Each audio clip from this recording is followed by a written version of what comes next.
Hello bachcho, let's read this question. The question says, a cylindrical rod with one end in a steam chamber and other end in ice results in melting of 0.1 gram of ice per second.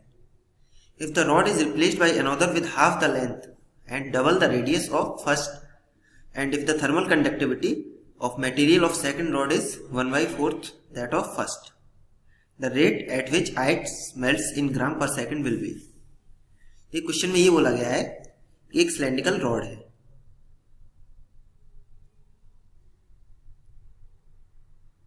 ये एक cylindrical rod है जो यहां पर ये है ice, one and इसका ice में है और दूसरा एंड है इसका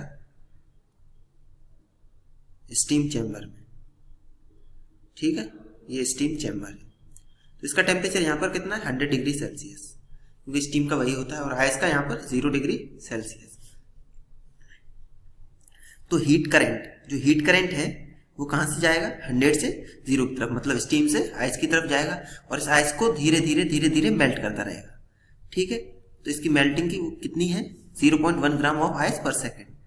तो पर सेकेंड 0.1 ग्राम आइस पर सेकेंड। तो यहाँ से कितनी एनर्जी रिलीज हो रही, मतलब ये कितनी एनर्जी खा रहा है, ये आइस कितनी एनर्जी खा रही है 0.1 ग्राम पर सेकेंड, मीन्स 0.1 ये मास हो गया इनटू लेटेंट हीट, जो इसकी लेटेंट हीट है, और कितनी 1 सेकेंड में। तो पर सेकेंड ये इतनी एनर्जी ले रहा है। तो Q is equals to 0.1 into L into 1। ठीक, और ये Q आ कहाँ से रही है, ये आ रही है हीट करंट से। और हीट करंट को हम लोग क्या लिख सकते हैं, हीट करंट को हम लोग लिख सकते हैं, इसकी कंडक्टिविटी K मान लेते हैं, एरिया इसका A मान लेते हैं और लेंथ इसकी L मान लेते हैं। K A into temperature difference means 100 minus 0 upon L into 1 second का निकालना है कि 1 सेकेंड में कितनी एनर्जी जा रही है। तो इसको अगर 1 सेकेंड से मल्टीप्लाई कर देंगे तो ये फिर हीट ना रह के ये क्या बन जाएगा, ये बन जाए, फिर ये हीट करंट ना रह के ये क्या बन जाएगा, हीट। क्या बन जाएगा, ये हीट। तो ये बन जाएगा Q। ठीक, ये बन गया Q, और ये Q और ये Q बराबर होगा, बराबर, क्योंकि जितना ये यूज कर रहा है, ये आइस जितनी यूज कर रही है, ये आ कहां से रही है, ये आ रही है हीट करंट से। ठीक, चलिए अब सेकंड केस देखते हैं। सेकंड केस में क्या है,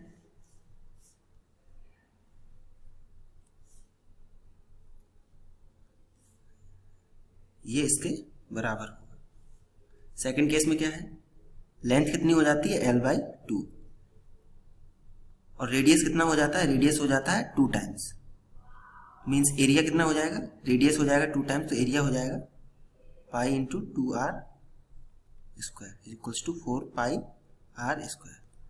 और ये था A, तो इधर से A डैश कितना, ये A डैश कितना हो जाएगा 4A, और K डैश नया जो कंडक्टिविटी है वो कितनी है K/4। तो यहां से पर सेकंड निकालते हैं Q डैश, Q डैश निकालते हैं तो कितनी आ जाएगी,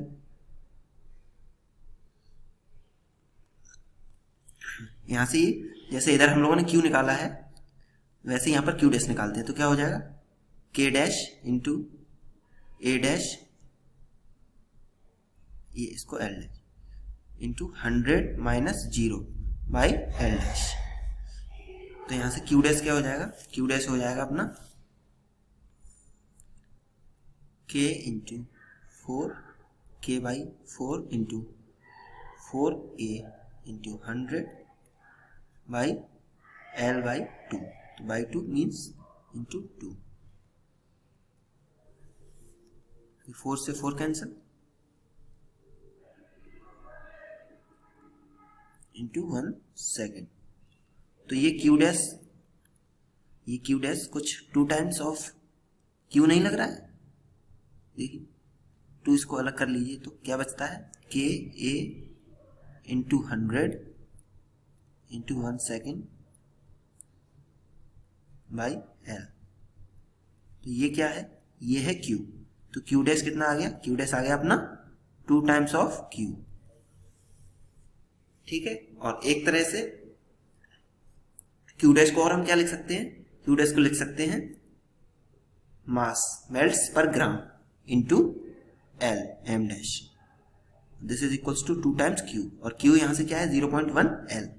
ये क्योंकि ये बराबर थे ना, ये और ये बराबर थे, तो 2 इंटू, इसकी जगह क्यू की जगह हम लोग, ये क्यू की जगह इसकी जगह क्या लिख सकते हैं, ये 0.1 इंटू एल, एल से एल कैंसिल, एम डैश कितना आ गया, एम डैश आ गया अपना 0.2 gram per second.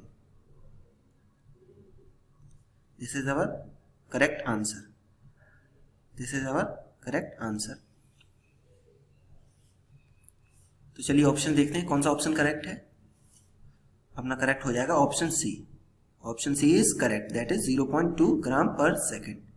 Hope you understood it well, all the best, thank you.